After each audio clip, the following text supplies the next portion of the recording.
ये कार्यक्रम स्वच्छ भारत जो अभियान मोदी जब गठन कले स्वच्छ भारत अभियान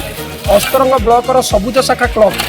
सेबेठा स्वच्छ भारत अभियान में सामिल निजक सामिल कर प्रत्येक मास शेष गुरुवार अस्तरंग बजार को सबुज शाखार समस्त मेंबर माने अस्तरंग बजार सफाई करती सहित आम अस्तरंगर नोडाल स्कूल को कोशी रूपे ग्रहण कर सहित समस्त शव संस्कार 157 जनकर शव संस्कार कलानी एपर्यंत सबुज शाखा और सहित 2 क्विंटाल काठ दिए और समस्त शीतल सहित लोक मान प्रत्येक विपद आपदे सबुज शाखा टीम आज पर्यंत सहयोग कर चलती।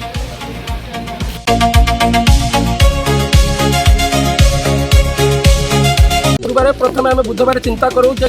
सबुज शाखार समस्त मेंबर मैंने केमी आसबे और समस्त एकत्रित ये जो सफाई कार्यक्रम को केमी त्वरान्वित करेंगे आमर यहाँ संकल्प।